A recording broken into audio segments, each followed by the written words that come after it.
Allah Akbar.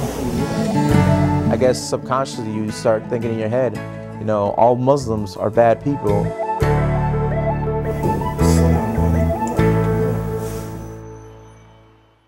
You started feeling the effects of this since you joined the military. Yeah, I'd say within the first week, there was definitely a sense of me being different. And how's that? You know, just upon the first week, we were at reception in my basic training unit. We were lining up after lunch, and the drill sergeants were naming off the services. And the last one that they had to offer, that was on their list that the drill sergeant was reading off, and he said it in a very sarcastic and humorous voice, and he was like, "Does anybody need to go to Islamic service?" So immediately, there was that belittling of the faith. And I raised my hand. And he was stunned. He was stunned. You know, he had to see who this guy was. He brought me out to the front. You know, this is a group of about 400 new recruits, 400 new guys. He brings me to the front. He's like, "So you're going to Islamic service?" "Yes, I am." "Yes, drill sergeant." All right. He wasn't expecting it. He didn't know how to respond. I think he felt a little uncomfortable because of how he brought it up, and immediately he's like, "Oh, okay. Well, we need to find somebody to go with you." Because you always have to have somebody go with you in basic training. And there was no other Muslims in that group. And eventually somebody raised their hand, who I'm still good friends with to this day, that decided to come with me. But that was the first week of not even knowing anything about the military. My first couple days there was this sense of being out of place in the way they looked upon me, you know. These guys in that unit who were there. And essentially these guys are looking up to that drill sergeant as a mentor, as a role model, as something eventually they'll be in the military if they, work through the ranks. And for him to have that attitude, for there to be that atmosphere there, they kind of, I think they saw that, drew to it, and thought it was a normal thing. It was normal. Off the bat, I could sense a little difference in the environment. So the other recruits picked up on that? Absolutely.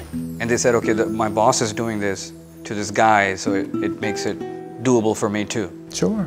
It's the cool thing to do. Apparently, it's the standard that's being set. To embarrass an American Muslim is a cool thing to do? Absolutely not.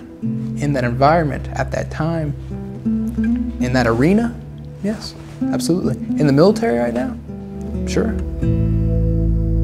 Kluan is not the only one who felt something totally different about being in the US Army. Others have felt the undertones as well, at least those who are willing to speak, like Chad and Arnold. From your statement, it sounds like as if America is fighting Muslims, whereas I thought that America and the world are fighting terrorists who happen to be Muslims, and just a tiny little bunch of them. I don't know, I guess I wouldn't really say Muslims, like it's not brought out there like Muslims, but it's like, I guess the majority of them, I guess that's almost how it's portrayed to me, I guess you could say. US Army Specialist Arnold Mendez. You kind of get those undertones because you're going through basic training. You're being taught to fight as a cohesive unit. You're taught about brotherhood. Take care of your battle buddy. Look out for your platoon. Look out for your squad. Look out for U.S. Army. Just army of one. And then you have to come together against someone. And even though they might not come out and say we're gonna go fight Muslims, but who we have. We're two wars right now that we're fighting, and they make you feel like you're fighting against Muslims, even if they don't say those words. That's kind of like the undertones of everything that we do and everything that they say. I still wasn't clear about what these guys meant when they said the undertones are there. So I asked Arnold again, what exactly is he trying to say?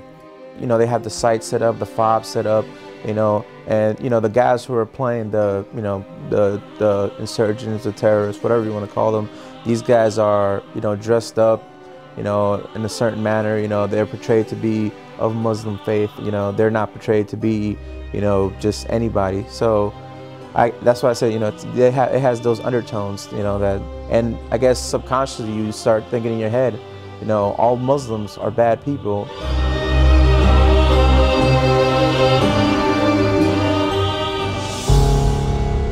And these are the guys who who will be deployed to Afghanistan or Iraq, predominantly Muslim countries, and they have no idea how to differentiate between a terrorist and a regular Muslim guy or a woman.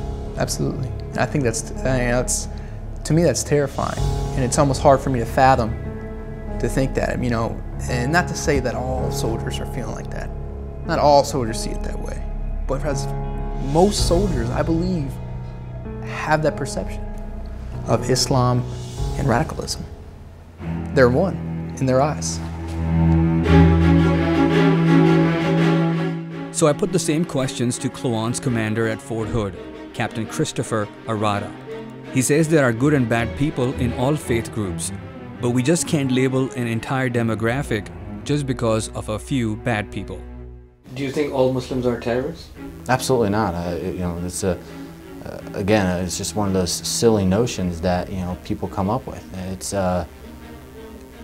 you know, a small percentage of Muslims, you know, are, you know, what we consider, you know, insurgents, you know, anti-Iraqi or anti-Afghan forces, or, you know, absolutely, they do exist. I mean, there's no question about that, absolutely. But on the exact same token, there are Christian groups, Christian fundamentalist groups that could very easily be considered, you know, terrorists. And, you know, you've got groups in all faiths and all religions that some people, they interpret it, you know, their very specific way and the way they want it to be interpreted, and they use that as an excuse, but it comes down to the individual person. It always comes down to the individual person. It's unfair to sit there and say all Muslims are terrorists if you're not going to use the exact same standard for everything else, every other religion, every other race, every other, you know, thing. And of course we don't use biases when talking about other people. You know, we don't use stereotypes when talking about, you know, for me, I'm an Italian and I'm Irish, you know. People don't talk about me like, you know, stereotypical Italian things or stereotypical Irish things. They just take me for who I am.